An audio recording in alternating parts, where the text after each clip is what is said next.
전 세계에서 이 방송과 함께하는 모든 분들을 주님의 이름으로 축복합니다. 사도행전 17장을 펼쳐보시겠습니다. 11절,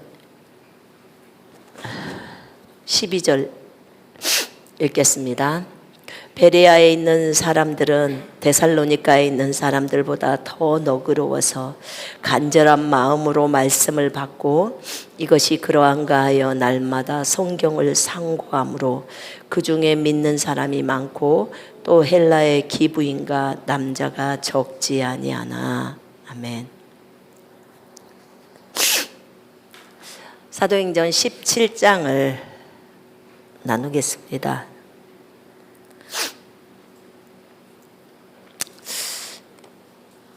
이제 바울과 실라가 빌립보에서 이제 많이 맞고 감옥에 갇혔다가 감옥이 지진이 일어나고 옥토가 움직이고 그곳에 있는 사람들이 구원을 받고 빌립보 간수랑 그 가족 식구들이 다 구원받고 나서 이제 풀려나죠.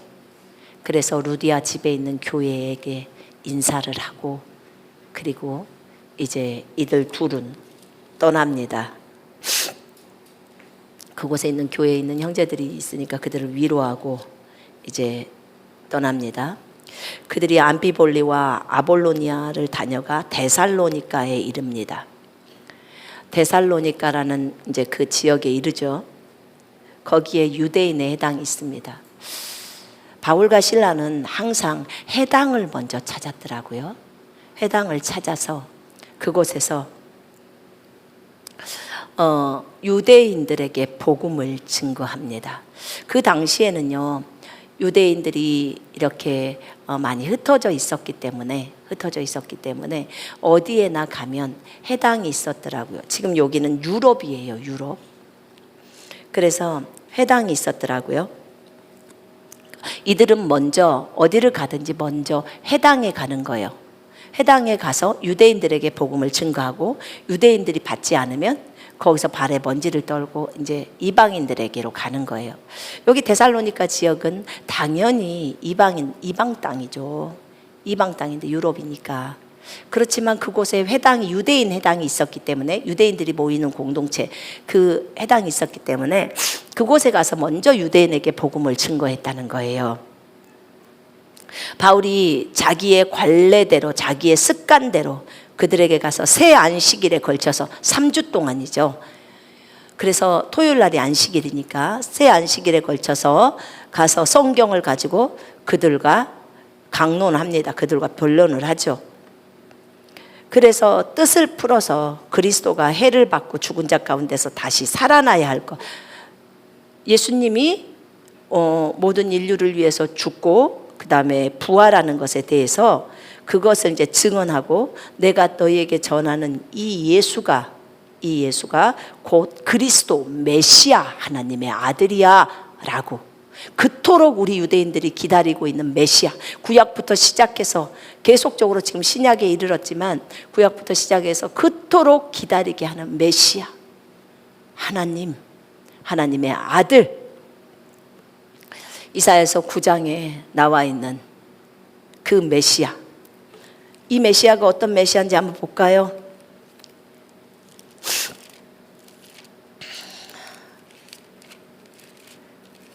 제가 읽겠습니다. 이는 우리에게 한 아이가 태어났고 우리에게 한 아들이 주어졌음이니 정부가 그의 어깨 위에 있을 것이요 그의 이름은 경이로운 분이라 상담자라 능하신 하나님이라 영존하신 아버지라 화평의 평강의 통치자라 불리리라. 그의 정부와 화평의 증거함이 다윗의 보좌와 그의 왕국 위에 바르게 세워지고 지금부터 영원까지 공의와 정의로 그것을 굳게 세우는데 끝이 없으리라. 만군의 주의 열심히 이것을 실행하리라. 아멘. 만군의 주님께서 이렇게 하겠다는 거예요. 이 아이를 내려보내겠다는 거예요. 이 아이가 메시아예요. 이스라엘이 그토록 기다리는 메시아, 자기네들을 로마의 제국에서 해방시켜 줄 수 있는 메시아. 능하신 하나님, 그 아기는 능하신 하나님이고 전능하신 하나님이고 영존하신 아버지라고까지 표현합니다. 예수님은 영존하시는 아버지라는 칭호를 갖고 온 거예요. 그래서 여호와라고 얘기합니다. 유대인들은요, 이사야 9장에 오면 이 말씀을 이해를 못하고 덮어버리고 가는 거예요. 싫은 거예요. 이거 얘기하면 이거 누굴까요? 하면은 예슈아 이렇게 나온다는 거예요. 제일 이사야서에서 유대인들이 힘든 장이 이사야 9장하고 이사야 53장이래요. 53장을 읽다 보면 그분의 우리들을 위해서 죄 때문에 상하시고 하는 이 부분을 읽을 때 그냥 유대인들은 지금 현재 있는 이스라엘 사람들한테도 이 53장에서 애언하고 있는 이 인물이 누군가요? 하면 바로 나온대요. 예슈아. 이 인물이 누구일 것 같아요? 예슈아래. 근데 안 믿고 싶다는 거예요. 그래서 일단 53장은 덮어라 이렇게 한대요. 이런 비참한 일이. 지금 이사야 9장도 경이로운 분, 능하신 하나님, 영존하신 아버지, 평강의 왕, 평강의 통치자 예수 그리스도, 이 얘기를 데살로니가에 있는 유대인들에게 해줍니다. 그랬더니 그 예수가, 내가 전파하는 이 예수가 그 그리스도야. 이사야서 9장에 나와 있고 이사야서 53장에 나와 있는 예수야. 그가 메시아야. 이렇게 바울이 전했어요. 여러분, 우리는 유대인들을 만나면 이렇게 전달해야 돼요. 그 다음에 무슬림들 만나도 이 얘기를 해야 돼요. 무슬림들은 예수님을 선지자로는 믿어요. 그런데 하나님의 아들로, 메시아로는 안 받아들여요. 그러니까 구원을 못 받는 거예요. 참 불쌍하죠. 그 중에 어떤 사람, 곧 경건한 헬라인의 큰 무리와 적지 않는 기부인도 고난을 받고 바울과 실라를 따르나. 여기에서 적지 않다는 말은 많다는 뜻이에요.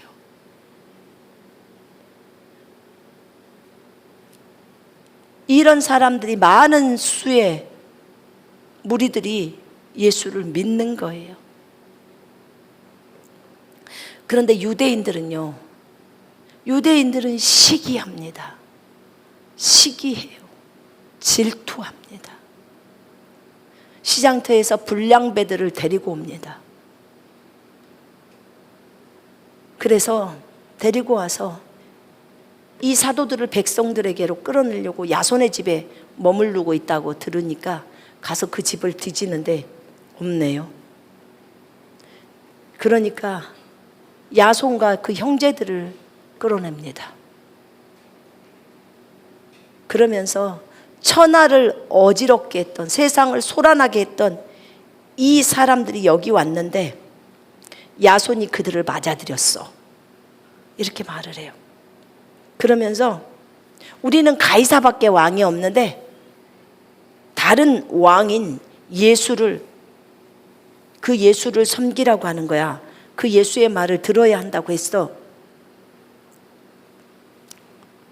이렇게 막 소동을 막 일으킵니다. 자기가 마귀의 지금 사주를 받아서 그렇게 행동을 하고 있다는 사실을 알지를 못해, 유대인들이. 그렇게 이렇게 소동을 피울 수 있도록 합니다. 그래서 그 행정관들이 야손으로부터 돈을 받고 보석금 받고 다시 야손과 그 사람들을 풀어줍니다. 뭐 때리거나 그러지는 않았더라고요. 그래서 밤중에 형제들이 이제 바울과 실라를 베레아로 보냅니다. 거기서 또 다리 떨어진 도시죠. 베레아로 보내요. 여러분, 이 데살로니가에서 지금 3주에 걸쳐서 이런 일들이 있었어요.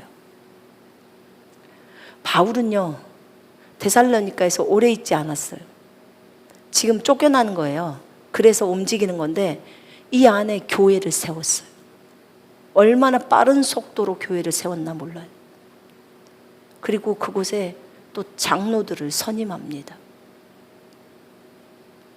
근데 여러분, 데살로니가 전서를 보면, 거기 데살로니가 전서 있죠?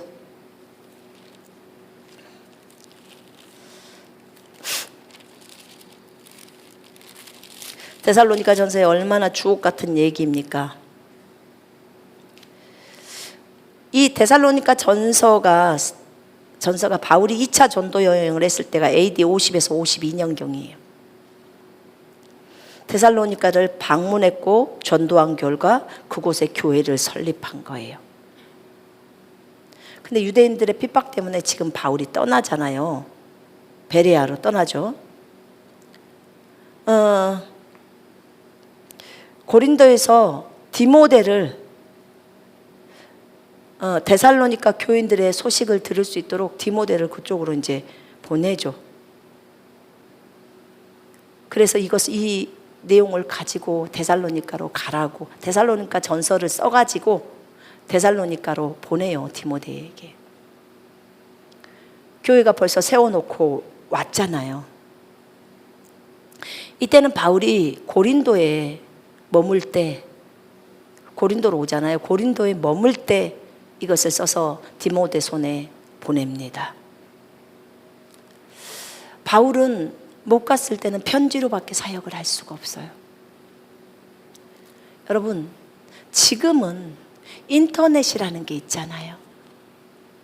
저도 터키에 있잖아요. 제가 터키에 있으면서 여기 목회를 해요. 인터넷 한가족교회를. 다 되더라고요.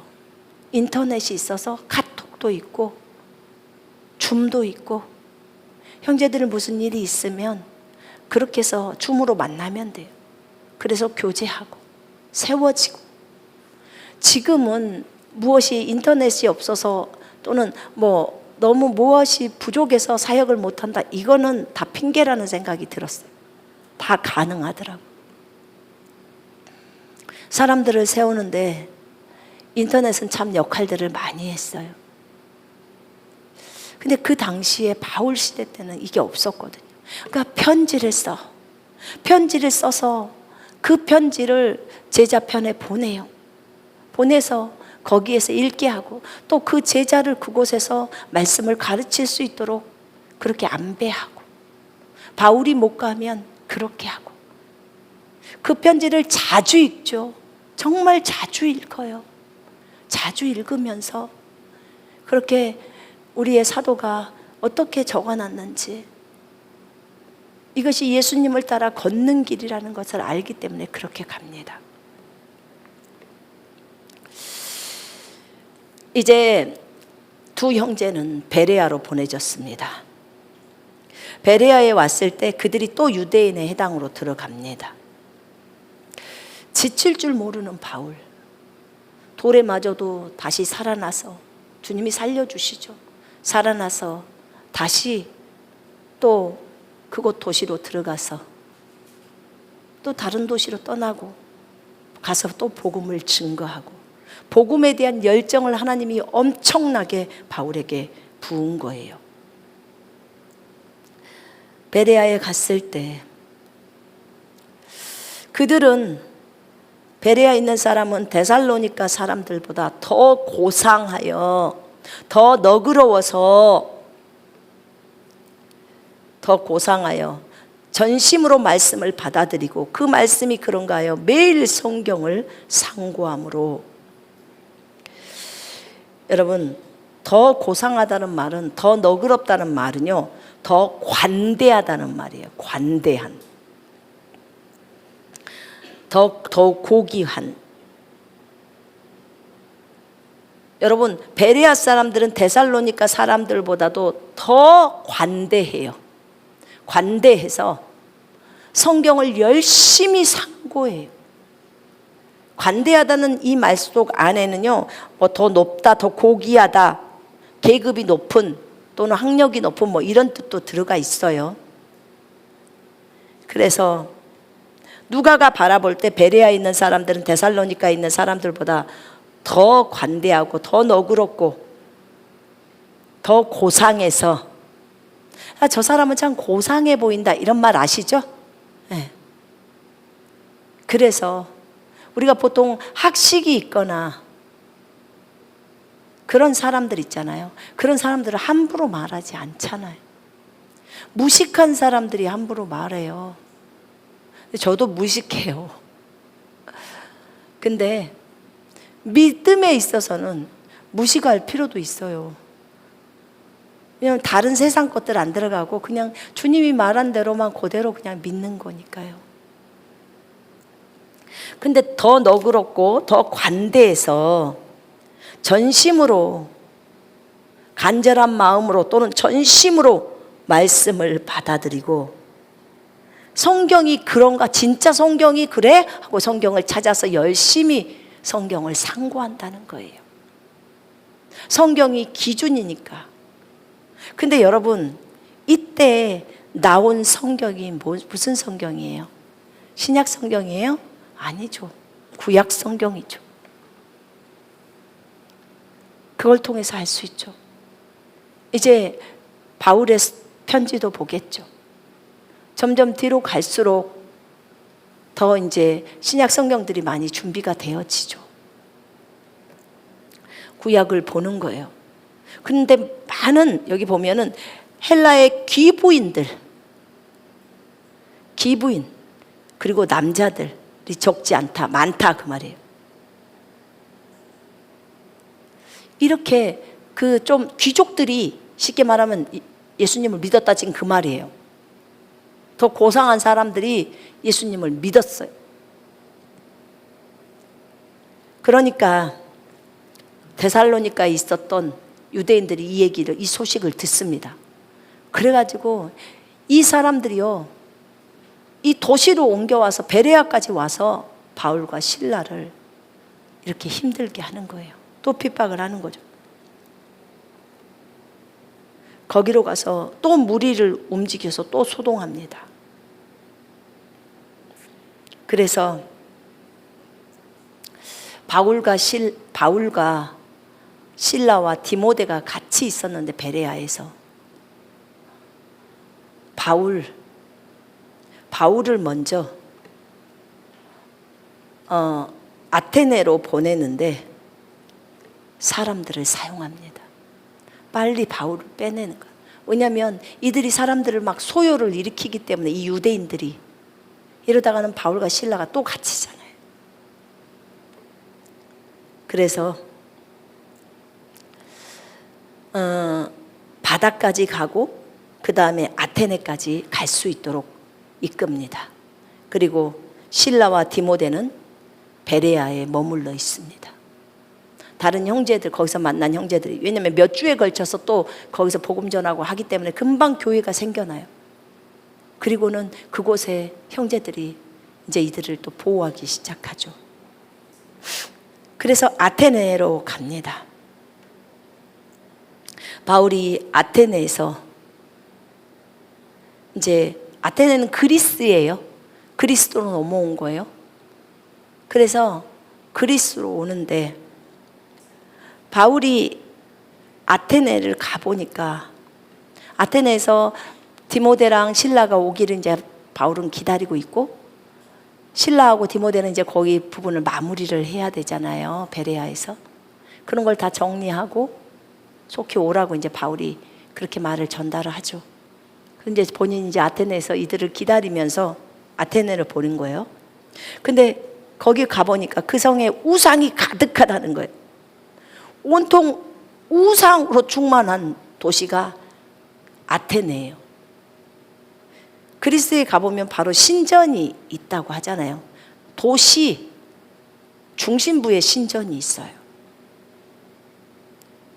그 성읍이 전부 우상에게 바쳐진 것을 보고 그의 영이 그 안에서 몹시 괴로워하더라. 그리하여 그가 해당에서는 유대인과 경건한 사람들과 시장터에서는 날마다 그가 만나는 사람들과 토론하니라. 이렇게 바울이 마음이 너무너무 괴로운 거예요. 여러분, 우상 숭배가 만연한 도시를 가보신 적이 있나요? 우상 숭배가 만연한 그 도시에 가잖아요. 불교가 꽉 잡고 있다, 뭐 이런 도시 가잖아요. 그러면 내 영이 막 불편함을 많이 느끼는 거예요.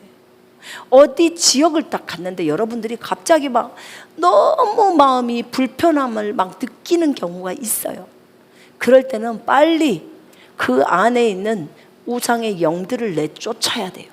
그 도시에서 제사를 많이 지냈다든지 이런 거 있잖아요.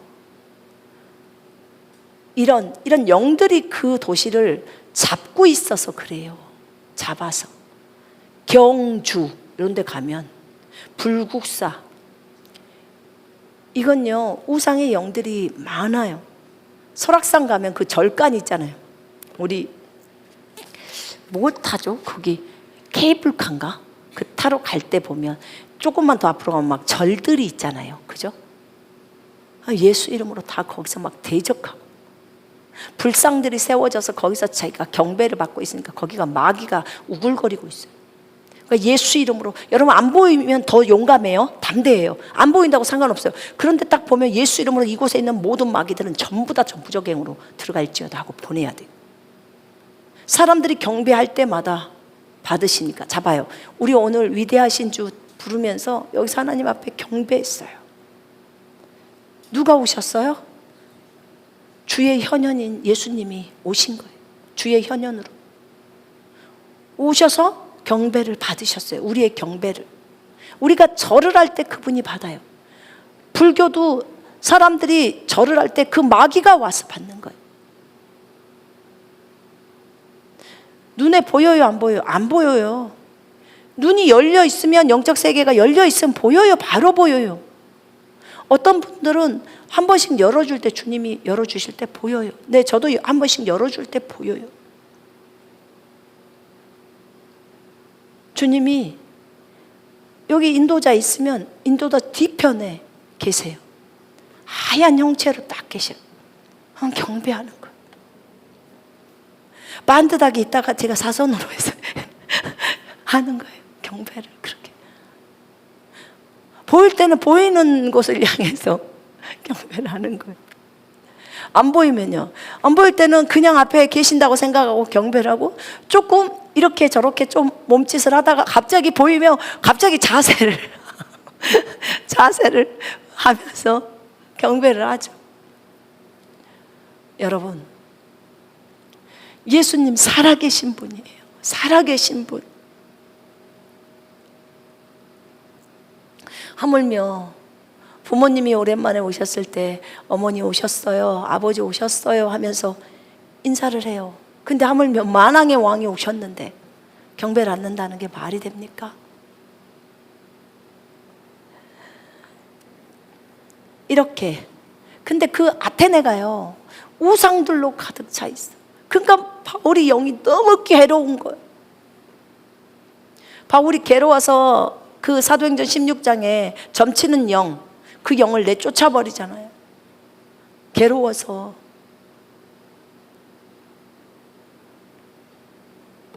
여기도 바울이 너무 마음이 괴로운 거예요. 여기서 막 격분하다고 나와요. 괴롭다는 거죠. 그래서 날마다 만나는 사람들하고 변론합니다. 예수를 믿어야 돼. 예수가 참 메시아고 하나님이야. 내가 너희 보니까 알지 못하는 신에게라는 우상도 있더라. 내가 알지 못하는 신 가르쳐 줄까? 하면서 이제 얘기합니다. 그분이 진짜 하나님이시라고. 네가 알지 못하는 신, 그 신이 참 하나님이시라고. 그 신을 알고 믿으라고. 이 얘기를 합니다. 어떤 에피쿠로스와 스토아 철학자들이 바울과 논쟁합니다. 이 말쟁이가 무슨 말을 하고자 하는가? 이 말쟁이는 이방신들을 전하는구나. 왜냐하면 바울이 예수와 부활을 전했다는 거예요. 여기에 있는 스토아 철학자들하고 에피쿠로스 학파가 있어요. 그 당시에 이 두 학파는 굉장히 중요한 부분을 차지하고 있었습니다. 거기 에피쿠로스 학파는 스토아 학파랑 좀 반대적인 성격을 띠고 있죠. 에피쿠로스 학파는 에피쿠로스라는 그 사람이 주요 인물이고 그 사람이 이 이론들을 펼쳐내는 거예요. 그리고 그 사람을 따라가는 무리들을 에피쿠로스 학파라고 하는데, 이들은, 스토아 학파는 인간의 이성을 굉장히 중요시 여기거든요. 근데 이 에피쿠로스 학파는 감각적인 경험을 더욱 중시해요. 에피쿠로스가 에피쿠로스 학파를 세웠거든요. 근데 그는 정신적인 쾌락과 지속적인 마음의 평안을 추구했던 인물이에요. 그럼 이들이 주장하는 것은 무엇일까? 지금 이게 다 철학이거든요. 근데 이들은 인간은 누구나 즐거운 삶을 살기 원하기 때문에, 우리 모두가 원하죠. 인간이 추구해야 할 궁극적인 목표를 쾌락으로 보았어요. 쾌락. 근데 이게 무슨 성적인 타락 이런 게 아니고요. 여기서의 쾌락이 좀 다르죠. 쾌락으로 보았는데, 인간의 욕구가 충족이 될 때 참다운 쾌락을 누리는데, 인간의 욕구를 완전히 누릴 수 없기 때문에 허황된 욕심에서 벗어나서, 허황된 또는 지나친 욕망에서 벗어나서 검소한 삶 있잖아요. 검소하게 살아라 하는 그 삶을 살으라고 권면했어요. 이 쾌락이 우리의 지금 이 시대에 이런 쾌락하고는 완전 좀 차원이 다르죠. 어떤 정신적인 쾌락 부분이에요. 그래서 이런 허황된 욕심에서 벗어나서 불안이 없고 몸에 고통이 없는 상태인, 이걸 아타락시아라고 하더라고요. 이게 평정심, 마음이 움직이지 않는 거 있잖아요. 평안한 거. 그런 평정심을 그들이 추구했다는 거예요. 인간의 행복은 마음의 평정심이야. 그게 이제 쾌락이라고 표현합니다. 그래서 친구와의 우정을 매우 중요한 행복의 요소로 여겼대요. 친구와의 우정. 우리가 보통 친구들과 우정을 나누잖아요. 그지요? 예. 친구 좋아하잖아요. 어릴 땐 친구 없으면 막 친구 있게 해달라고 기도하고 그러죠. 그러면서 그들이 진정한 쾌락은 순간적인 쾌락이 아니라 지속적인 쾌락이고, 육체적인 쾌락이 아니라 정신적인 쾌락임을 그들이 깨닫고 그걸 추구했다는 거예요. 그리고 이들 안에서 말년에는, 마지막에는 에피쿠로스가 플라톤 사상에 심취됐는데, 오히려 아까 말했던 것처럼 검소하고 절제하는 윤리적인 삶의 모습들을 또 보여줬대요. 근데 제가 이것을 읽으면서 하나 알았던 것은, 참 이들은 헛다리를 좀 짚었구나. 이들이 진짜 인생에 있어서 최종적인 행복이, 그걸 쾌락인데, 행복이 뭔 줄을 알았더라면 힘들지 않았을 텐데, 진짜 우리 인생의 최고의 행복의 요소는 주 예수 그리스도예요. 그죠? 주 예수 그리스도, 그분과의 교제, 그분과의 친밀한 관계, 그분과 동행하면서 걷는 것. 예수 그리스도가 빠져버리면 이 세상의 행복은 의미가 없어요. 여러분 눈들을 뜨세요. 자지 마시고. 이게 너무 중요하잖아요. 예수님 없는 삶은요, 뭐라더라? 누가 그러더라? 안고 없는 찐빵이래요. 정말 중심부가 빠져버린 그거와 같다는 거예요. 하늘나라 가면 예수님이 계시거든요. 그러면 예수님이 계시는데 예수님이 없다고 말할 수는 없어요. 우린 봤잖아요. 저는 봤잖아요. 전부 성경에 있는 거 사실이거든요. 전부 사실이에요. 지옥도 있고 천국도 있고, 예수 믿지 않으면 지옥으로 내려가고 예수 믿으면 천국으로 올라가고, 전부 사실이에요. 죽어봐야 안다. 당신은 이 사실을 믿었으면 먼저 행복해졌을 텐데 당신은 믿지를 않군요. 이순신 장군은 어떻게 믿었습니까? 배웠으니까. 네, 그럼 배우세요. 예수님도 하늘에 계셨다는 것을 믿으시면 됩니다. 갔다 온 사람들이 있으니까. 본 사람은 거기에 대해서 확고하게 말할 수 있는 거예요. 봤기 때문에. 이들이 이것을 몰랐구나. 네, 몰랐던 거예요. 그들은요, 신은 인간사에 간섭하지 않고 죽음을 두려워할 필요가 없다, 이렇게 가르쳤어요. 하나님이 인간사에 관심이 없다는 거예요. 이렇게 간섭하지도 않고 이렇게 말해요. 인생의 최고선은 쾌락이다. 그냥 고통이 없는 평온한 상태다, 이렇게. 근데 이건 말이 안 돼요. 이게 철학이에요. 이런 철학이 그 당시에 거기에 무리를 지어 있었던 거예요. 그러니까 바울이 갖고 딱 들고 나갔잖아요. 예수 그리스도, 그분이 당신들의 주인이요, 그분이 장차 올 메시아요, 그분이 죽고 부활했소, 이 얘기를 하는 거예요. 스토아학자들이 또 얘기합니다. 바울에게. 스토아학자들은, 그 학파는 금욕주의자들이에요. 한 BC 4세기경부터 제논이라는 사람이 아테네에서 시작한 헬레니즘 대표 철학이에요. 스토아학파 많이 들어보셨을 거예요. 우주의 이성적 질서에 따라서 살아야 하고 덕과 절제를 통해 행복에 이르는 길을 강조했어요. 언뜻 보면 하나님을 찾았나? 이렇게 생각할 수 있어요. 근데 아니더라고 보니까. 자연학과 윤리학을 통합해서 좋은 삶의 실천을 제시한 점이 핵심인데요. 우주가 물질적이다, 이성적과 연관되어 있고 통제 가능한 것에 집중하고 감정에 휘둘려서는 안 돼, 이렇게 얘기를 했어요. 근데 여러분, 이런 거 안에 다 잘못된 게 숨어 있어요.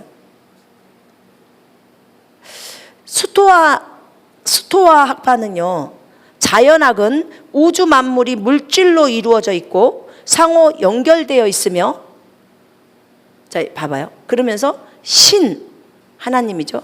신이나 자연이나 운명이나 섭리는 다 동의어야, 이렇게 말합니다. 이 자연관은 윤리학으로 이어져서 행복은 외부의 돈이나 명예가 아니라, 행복은 예수가 아니라 이성적인 통제와 금욕, 욕망을 금지시켜서 내면의 안정에서 얻어진다고 설명하는 거예요. 마르쿠스 아우렐리스 우리 많이 들었잖아요, 이 철학자. 그 다음에 이런 철학이요, 플라톤이나 아리스토텔레스 이런 사람들의 것을 전통을 이어받아서 생긴 거래요. 여러분, 금욕이 진정한 행복인가요? 아니죠. 아니에요. 이성적인 통제가 행복인가요? 아니죠. 이성을 너무 중요시 여겼어요. 논리보다 더 중요한 것은 주님이에요, 주님. 이들이 놓친 것이 행복은 예수 그리스도로부터 온다는 사실을 잊은 거예요. 모르죠. 그때는 예수님이 그들에게 아직 전파가 안 됐으니까. 그 이후에도 이 학파는 있었으니까. 그래서 바울이 가서 오직 예수야, 예수 그리스도께서 우리를 만드신 분이기 때문에 우리가 만드신 분이 우리 안으로 들어오시고 그분의 일을 할 때, 그분과 교제할 때, 그분을 섬길 때 진정한 행복이 있어. 우리는 영생을 얻게 되고 그리고 하나님의 일들을 하는 거야. 또 하늘나라에 가고 그분은 부활하신 분이야 라고 얘기를 했어요. 그러니까 이 사람들이 바울을 붙들어서 바울의 얘기를 듣고자 원해서 아레오파고에서 바울이 또 얘기를 하죠. 바울이 그곳에서 얘기합니다.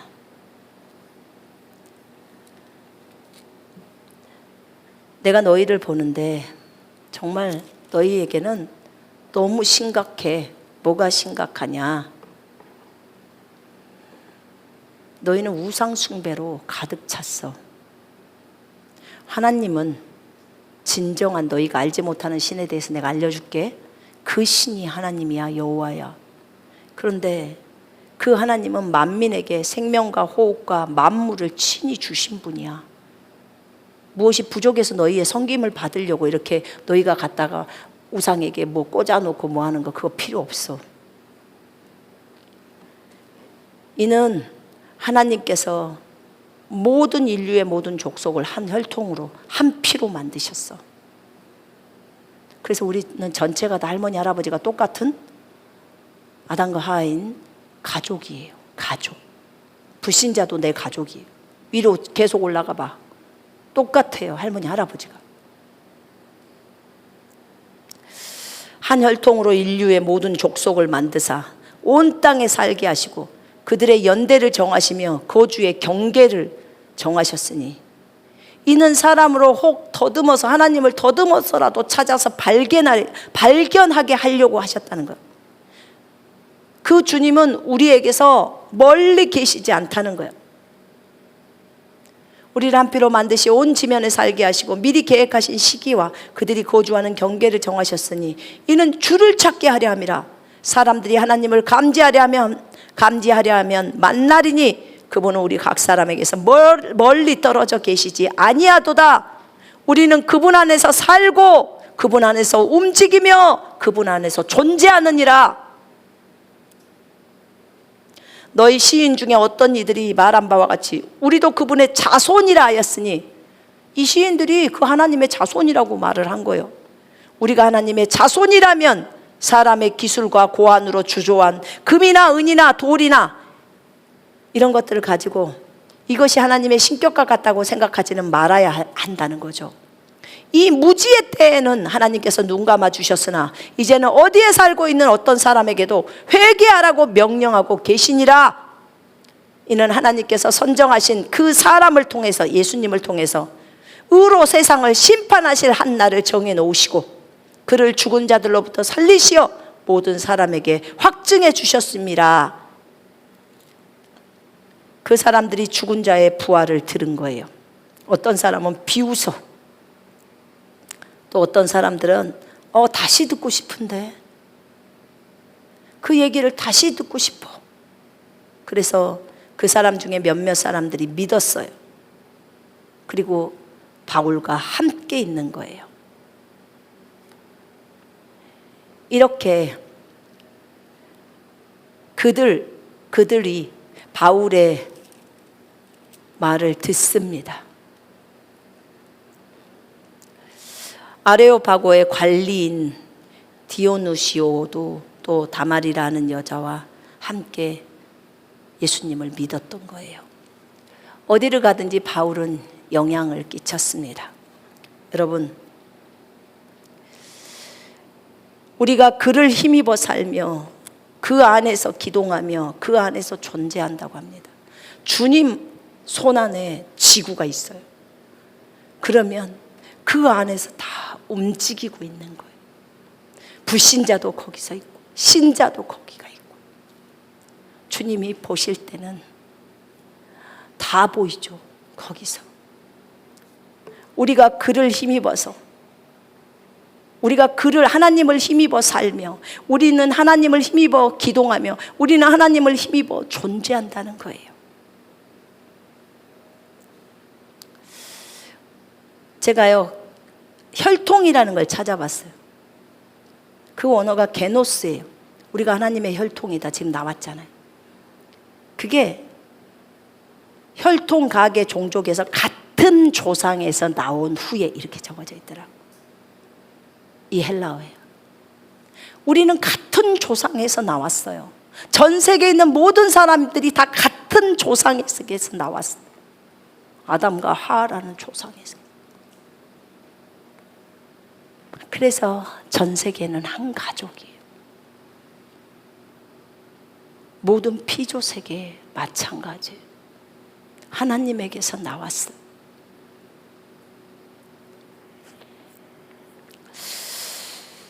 우리는 하나님을 힘입지 않고서는 살 수 없어요. 지금 성경이 그 말을 하잖아요. 28절에. 우리는 오늘도 하나님을 힘입어서 삽니다. 아멘. 우리는 오늘도 하나님을 힘입어서 행동합니다. 움직입니다. 우리는 오늘도 하나님을 힘입어서 존재합니다. 하나님 안에서 존재해요. 멀리 있지 않아요. 하나님이. 하나님 가까이 있어요. 주님이 저한테 알려줬던 것은 그러더라고요. 너 4차원이 어디 먼 줄 아니? 내가 어디 멀리 있는 줄 아니? 네가 교회 와서 예배당에 와서 주님 제가 이 자리에 나왔습니다. 주님 존전에 나왔습니다. 주의 보혈을 의지하고 이 자리에 나왔습니다. 하면 나 네 앞에 있어. 보좌하고 너하고의 사이는 1초면 충분한데요. 1초. 영적 세계가 이래요. 그래서 우리가 주님 앞에 보좌 앞에 나왔다고 했으면 그러면 그곳이 주님의 보좌가 된다는 거예요. 거기서 경배를 받으신다는 거예요. 이렇게 생각하면 우리 방이 보좌야. 그러면 우리 방에 가면 보좌고 우리 부엌에 가도 보좌고. 그렇죠? 내가 그렇게 인식을 하고 있으면 그럼 그곳에서 주님이 경배를 받아요. 우린 보좌 앞에서 싸우네요. 그죠? 싸움도 보좌 앞에서 하고 거짓말도 보좌 앞에서 하고 정말 부끄럽네요. 인식을 많이 해야 될 것 같아요. 그러면 보좌 앞이면 얼마나 많이 절제가 될까요? 저부터 절제를 해야 돼요. 그걸 많이 인식하십시다. 아멘. 우리가 주님 앞에서 살고 있다는 걸 잊지 마시고 진정한 행복은 이런 철학자들이 말하는 것이 진정한 행복이 아니에요. 진정한 행복은 주 예수 그리스도를 만나야 하는 거예요. 그분과 함께 살아가는 것이 진짜 참 행복이고 그분과 교제하며 동행하는 게 진정한 행복이에요. 아멘. 네. 자, 기도하겠습니다. 하나님 아버지, 진정한 행복은 주 예수 그리스도를 아는 거예요. 그분은 참으로 선하신 분이시고 우리 모든 사람들을 사랑하셔서 자신의 생명을 다 내어주신 분이에요. 하나님, 우리가 이것을 잊지 않기를 원합니다. 사랑하는 하나님, 우리는 주님 안에서 주를 힘입어서 오늘도 살아갑니다. 주님을 힘입어서 행동합니다. 주님을 힘입어서 오늘도 존재합니다. 예수님이 진정한 나의 행복이에요. 예수 그리스도와 교제하면서 주님을 아는 것이 나의 행복이에요. 주님 안에서 걷는 것이 나의 참 행복입니다. 주님을 몰랐다면 얼마나 비참한 인생을 살았을까요? 아무런 소망도 없는 인생인데 주님을 알게 되어 너무나 기쁘고 감사합니다. 모든 것이 아버지의 은혜임을 고백합니다. 주님 감사합니다. 주님의 이름만이 높임을 받으소서. 아버지 감사 찬양을 드리옵고 주 예수 그리스도 이름으로 아버지께 기도드렸습니다. 아멘.